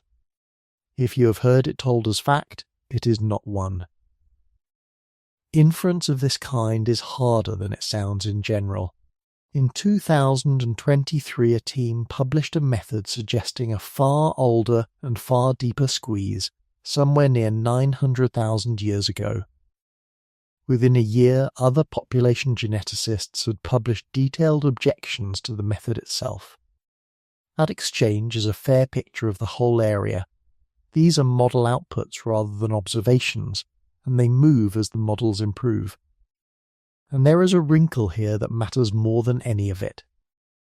A low effective size can be produced by a crash. It can also be produced simply by structure. If our ancestors lived as a scatter of half-separate groups spread right across Africa, meeting and mixing only now and then over hundreds of thousands of years, the genomes we read today would carry much the same signal. No disaster is required to make that number, only distance. And that subdivided picture has moved close to the mainstream over the past several years. Our species may not have emerged in one place at all, but out of a loose network of populations across an entire continent, exchanging people and ideas intermittently, sometimes losing touch with one another for thousands of years at a stretch. Notice what that arrangement does. It is precisely the arrangement in which a difficult skill is fragile. So let me make the mechanism concrete, because there is nothing mysterious in it. No learner copies perfectly. You watch the best person you have access to, and you end up a little short of them, because some of what they know never quite gets said, and some of it you were not there to see. In a group with one expert, the best model available is that single person, and your copy of them is slightly worse. Your own learner then copies you, and is worse again. 3 or 4 generations of that, and the technique is gone, without anyone ever deciding to abandon it. In a larger and better connected world, the same imperfection does not bite. If there are 20 people to watch instead of 1, you get to copy the best of 20. And every so often a learner overshoots and comes out better than anyone who taught them. In a wide network, that improvement is seen, admired and taken up. In a small one, it is lost with the person who had it. Recipes with many steps are the most fragile of all. A partial copy of a glue recipe does not half work. It fails outright. And it fails in a way that looks like proof the whole idea was a waste of good gum, so nobody bothers trying it again. There is a real test of this, much closer to us in time. When the sea rose at the end of the last ice age, the strait between Tasmania and mainland Australia flooded, and Tasmania became an island. The people living there were cut off in a population of a few thousand for something like 10,000 years. Across that span, the toolkit in the archaeology grows simpler rather than richer. Bone tools disappear from the record around 3,500 years ago. Fish with scales stop appearing in the food remains a little before that and never return. In 2004, the anthropologist Joseph Henrich used the island as the worked example of the whole idea. A small, isolated population, losing skills nobody had chosen to give up. Hold it gently, though.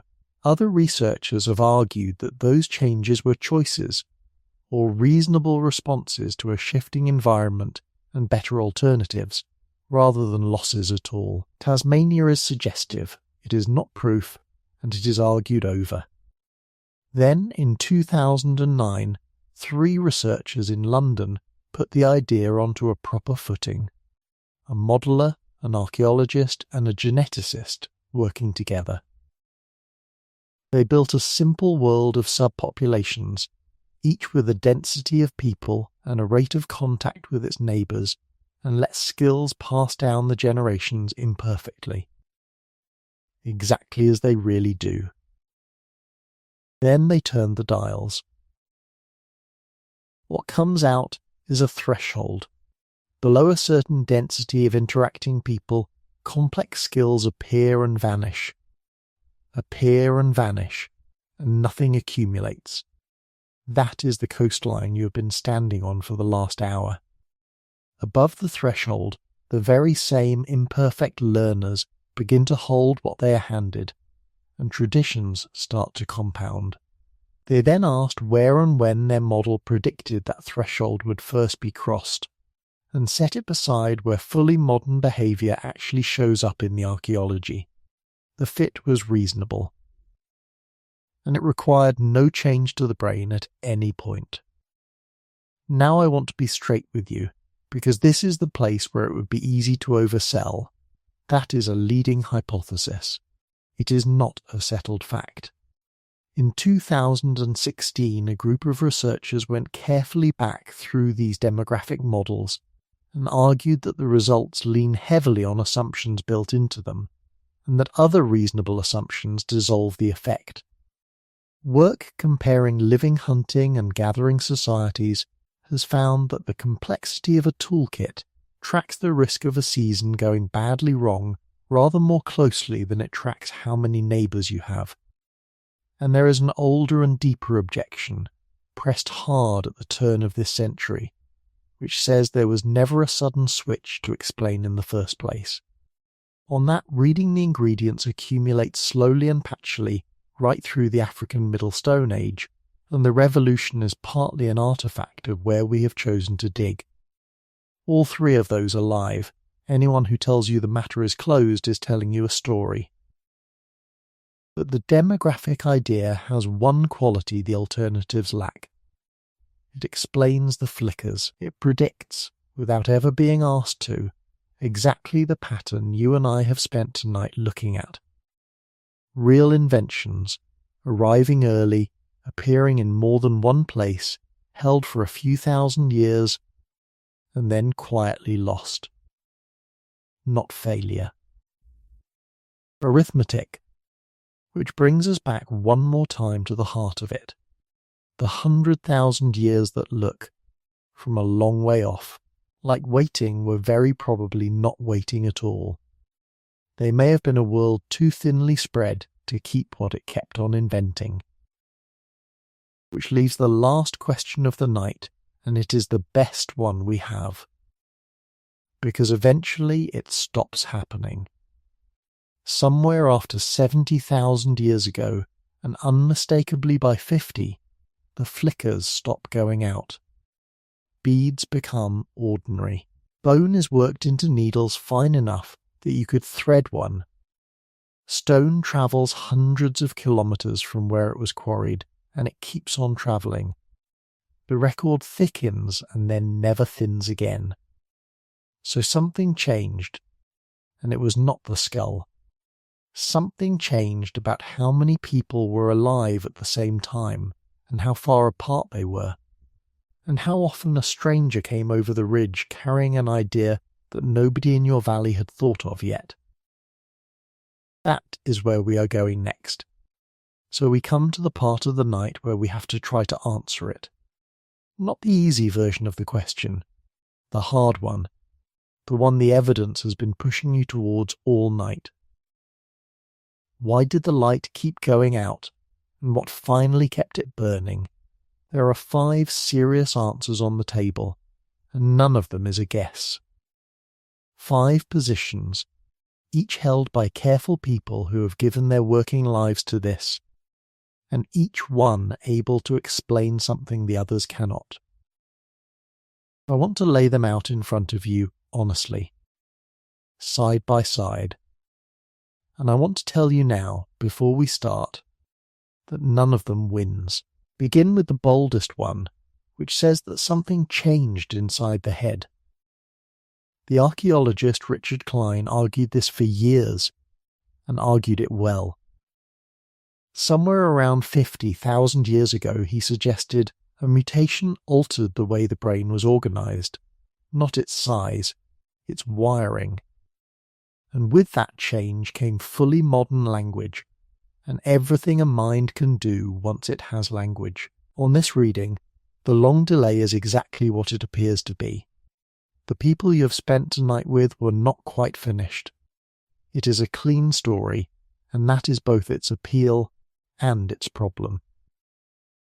For about a decade, one single gene seemed to carry the whole thing.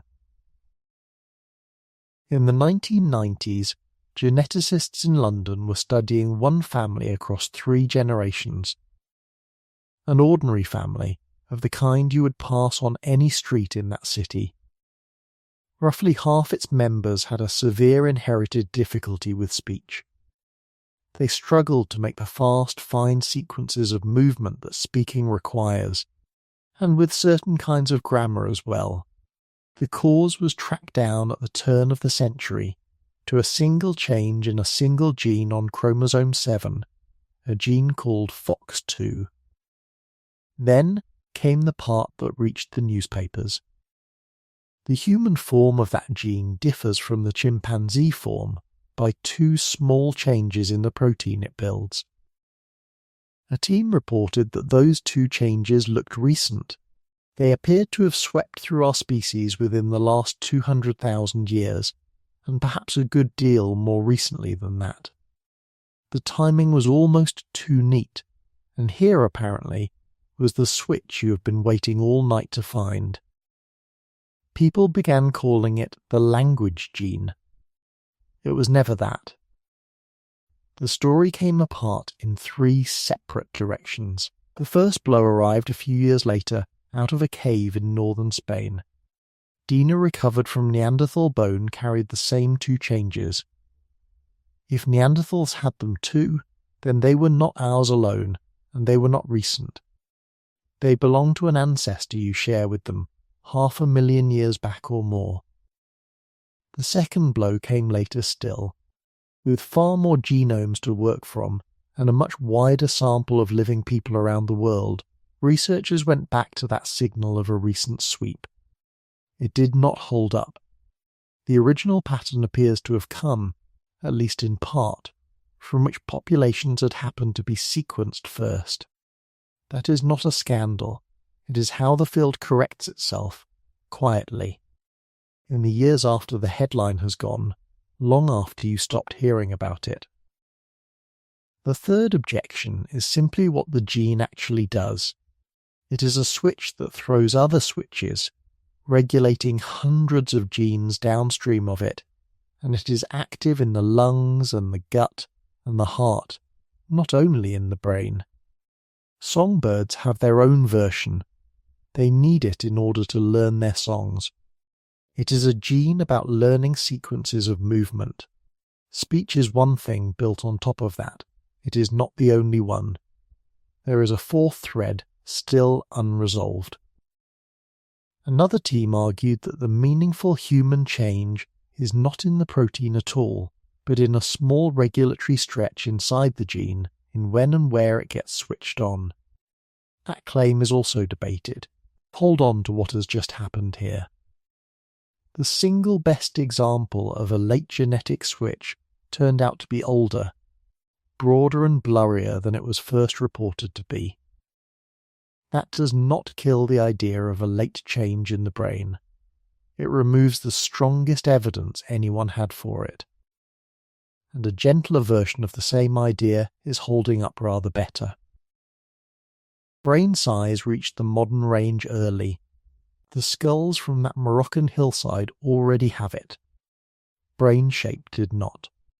You can read shape from endocasts, the faint impressions a living brain leaves on the inside of a skull, and when you line those impressions up across the whole span, they move. The brain case goes from long and low toward the rounded globe that is sitting above your eyes right now, but it does that slowly, across hundreds of thousands of years, and by most measures it only arrives inside the modern range late, somewhere in the last 100,000 years or so.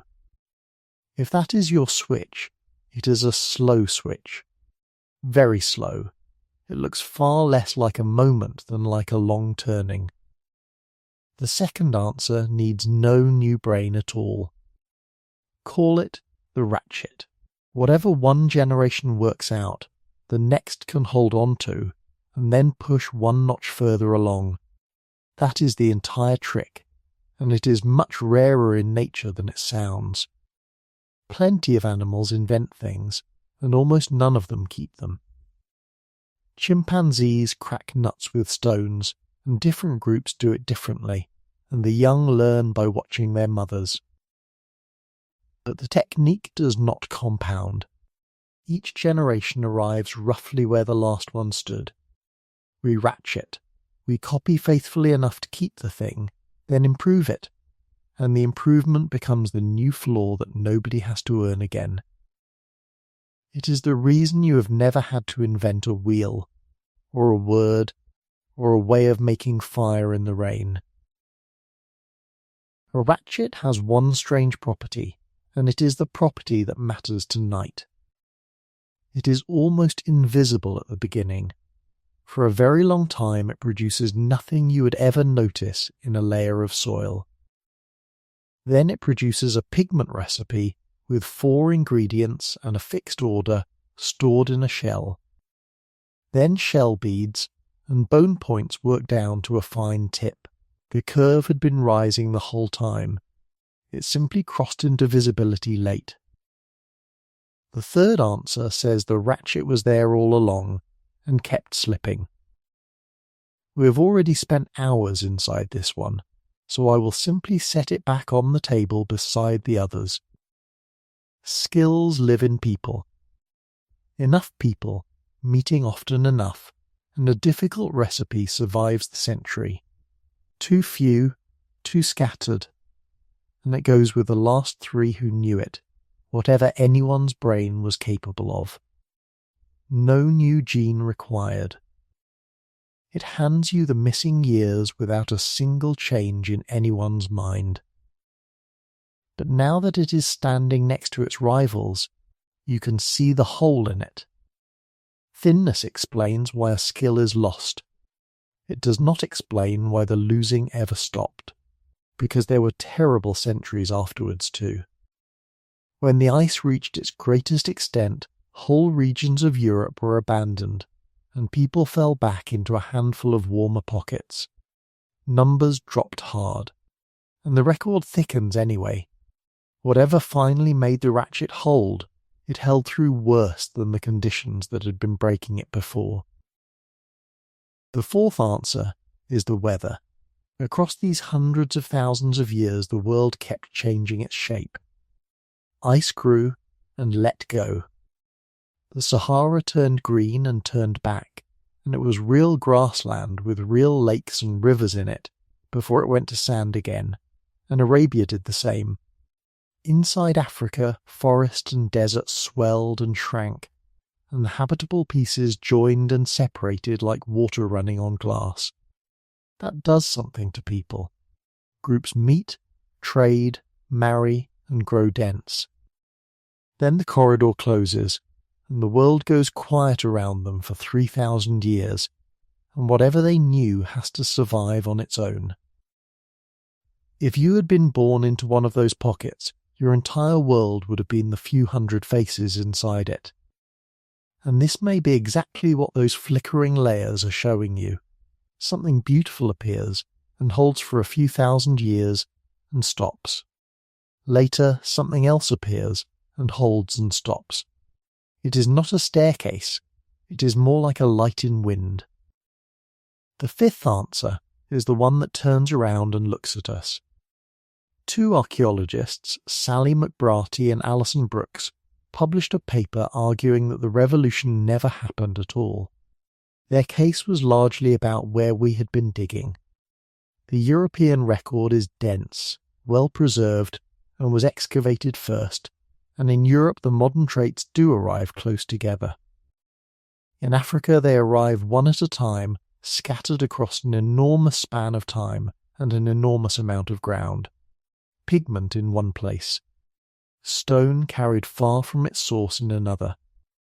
Blades, barbed points, beads, each on its own schedule, in different regions, over 200,000 years. At Olorgesailie in Kenya, obsidian was being moved tens of kilometres from where it outcrops, and pigment was in use, by about 320,000 years ago. That is around the age of the oldest bones we are willing to call ours. Then there is everything that does not survive. Wood, fibre, netting, skin, glue, song, a name for a grandmother, a rule about who may marry whom. None of it fossilises. We have been grading 100,000 years of human life on the small handful of things that happen to keep. And you would fail that examination too. Which leads to the sharpest version of the objection. Our species may simply have been variable, doing what a particular place and a particular century asked of it, leaving beads in one and nothing in the next, and never crossing any line at all. On that view, behavioural modernity is a grade we invented, and then went out looking for, and of course we found it. So there they are, laid side by side. The brain, the ratchet, the neighbours, the weather, and the category. You may already have noticed the awkward thing about that list. They barely contradict one another. A slow reshaping of the brain, and a ratchet, and denser populations, and an opening corridor could all be true at the same time, feeding each other, with none of them going first. That is almost certainly where the honest answer lies. There was no single switch, no one mutation, no one clever child, no one morning when somebody woke up modern. Sit with that for a moment, because it asks more of you than a revolution would. A revolution has a date. You can put your finger on it and say, there, that is where we began. What you have instead is 100,000 years of ordinary life thickening quietly, in 100 places at once, until one day the thickening is thick enough to be seen from where you are lying now. And there is one thing still waiting for us. Whatever was or was not happening across those long years, at the end of them people walked out of Africa and did not stop until they had the whole world. That crossing is where we go now. Around 60,000 years ago, a group of people left Africa, and their descendants never came back. That is the crossing everything has been pointing at. Almost every person alive today whose ancestry lies outside Africa traces back to that one movement, and it seems to have been a small group. The genetics suggest a narrow doorway, which is why so much of our species variation still sits inside Africa, and comparatively little of it outside. Even the route is argued over. One case favours the northern way, up through the Sinai and into the Levant, along the corridor people had used before. Another favours the southern way, across the narrow mouth of the Red Sea, and then east along the coast of Arabia, living on shellfish and never far from water. The two camps have been at this for 30 years. The shorelines that would settle it are drowned, because the sea has come up since. But it was not the first attempt. It was only the one that held. At Mount Carmel, on the coast of what is now Israel, a cave called Mislia gave up a piece of an upper jaw with the teeth still seated in it. It is one of ours. It is somewhere between 177 and 194,000 years old. Someone stood on that shoreline that long ago and looked out at that sea. Along the same stretch of coast are two more caves, Skul and Kufse. Around 120,000 years ago, the people there buried their dead. Not disposed of them. Buried them, deliberately, and in one of those graves the antlers of a deer were laid gently across the body. Seashells pierced for stringing turn up in those layers, carried inland from the shore, with red ochre alongside them. Further east at a place called Al-Wusta, in a part of Arabia that is desert now, a single human finger bone was found beside the bed of a lake that dried up long ago. It is about 88,000 years old. The grassland it belonged to is entirely gone, so people did cross more than once, long before that final departure. And then the record turns over. By around 60,000 years ago, the caves of that same region hold Neanderthals again, at Kabara, at Amud. The corridor had shut. The green had gone out of the desert, and whoever had walked through either walked back or did not last. Here is the part I find hardest to put down. Those early travellers appear to have left no traceable line of descent among people living now, but they are not quite lost. Researchers reading the genome of a Neanderthal from a cave in Siberia found something in it that should not have been there. Modern human DNA. It came from a population that had left Africa more than 100,000 years earlier. Early, unrecorded, and gone. Their entire existence comes down to that. Not a tool, not a painting, but a trace left inside somebody else. Think about what that actually describes.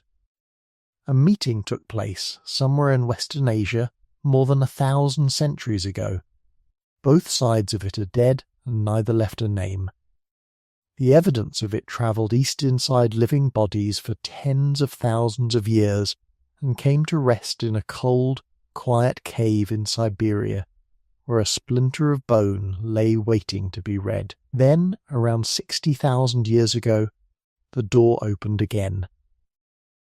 This time the people who went through it kept going. The speed of it is difficult to take in. Within a few thousand years there are people across southern Asia. In northern Australia, a rock shelter called Majed Bebe holds stone tools and ground ochre that its excavators date to around 65,000 years ago, though others read that dating as closer to 50. Either way, reaching Australia meant open water, not a river crossing. Sea, out of sight of the far shore, in vessels we have never found because they were made of wood and fibre and rope. And enough people had to arrive together to start a population. That is not wandering. That is a plan, carried out by people who could talk to each other about a place none of them had ever seen. And on the way, they met the others. The first Neanderthal genome was published early in this century, and it came with a finding nobody could avoid.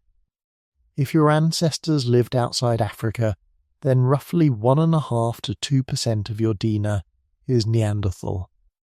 Not a metaphor. Actual sequence in the cells of the hand resting near you now, inherited from people who had been living across Europe and Western Asia for hundreds of thousands of years before your line ever arrived there. The dating of it is remarkably tight. A man who died about 5,000 years ago in Siberia, known from a single thigh bone that eroded out of a riverbank at Ustishim, carries Neanderthal stretches so long and so unbroken that the mixing must have happened only a few thousand years before he was born. Long segments mean recent ancestry. The generations had not yet had time to chop them up. It puts the meeting at roughly 50 to 60,000 years ago, right at the crossing. And it was not always some distant thing. The jaw from a cave in Romania, about 40,000 years old, belonged to a man with a Neanderthal ancestor 4 to 6 generations back. That is a great-great-great-grandparent. Count that many generations back in your own family, and you are somewhere in the 1800s. Within family memory, if anyone was keeping it. Then there are the Denisovans, who are the strangest presence in the whole story. We have almost no bones of them. A finger bone, a few teeth, a jaw from the Tibetan plateau that may be 160,000 years old.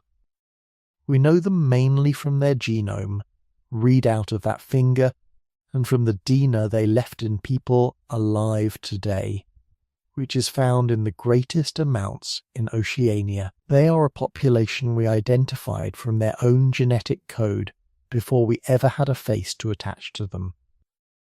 And in that same Siberian cave, a scrap of bone from a girl who died perhaps 90,000 years ago. Her mother was a Neanderthal. Her father was a Denisovan. One fragment, one person, and both of the other kinds of human meeting inside her. Even Africa is not outside this. Later work found small amounts of Neanderthal-related ancestry there too, carried back south by people returning the way their ancestors had come. Whatever these groups were to each other, they were not sealed off. They met, and those meetings left descendants, and you are sitting inside the result of them tonight. So the thing we could never quite find in the stone tools was in the bodies the entire time. It is in yours. Which brings us back, at the end, to the years themselves. 100,000 years. Set against one human life, the number means nothing at all. So set it against something you can hold instead. It is roughly 4,000 generations, 4,000 times a child born, grown, carrying someone growing old. It is more than 36 million sunrises. Every one of those mornings actually happened in real weather to somebody with your hands. We have spent tonight calling them the missing years. They were never missing. They were simply lived, by people who left us almost nothing that lasts. So do one last thing with me before the night closes over. Go and stand at the mouth of a cave on the southern African coast 90,000 years ago. The fire is behind you and it has burned low. There is the smell of cold ash and salt and the flat green smell of kelp somewhere below. Out in front of you the sea is doing what it always does, and the water is further out than you have ever seen it, because a great deal of the world's water is currently locked up as ice. Someone is sitting at that entrance. Their hands are your hands. Their skull holds a brain the size of yours. They are tired in the way that you are tired, at the end of a day that had food in it, and people in it, and something that went wrong and got put right. They look up, and the moon over that water is your moon. Not one like it. The same one. It pulls away from us by about the width of 2 fingers each year, so across all those millennia it has moved perhaps 4 kilometres out of nearly 400,000. Nothing at all. It hung there at the same size, with the same grey marks across its face, rising slowly over a sea you would recognise. The stars would have looked subtly wrong to you. Stars move, and over 100,000 years the patterns loosen and slide out of true. But the moon is the moon. That person knew where the fresh water was. They knew which month the shellfish were safe to eat. They knew who in the group was owed something, and the names of people who had died, and how a particular story ended. None of that leaves any mark in the ground. Almost everything that made them a person was made of things that do not keep. We have been looking all night for the moment they became us. It is possible there was no moment. It is possible we have been asking a question the past has no way of answering, because the past was never arranged around our need for a beginning. What you have instead is that figure at the cave mouth, 100,000 years of quiet ordinary evenings standing behind them, and every single one of those evenings had a fire in it, and somebody sitting up to keep it going. They were not waiting to become us. They were already entirely themselves on that particular night looking at your moon. The fire is going down now. The tide is turning below it.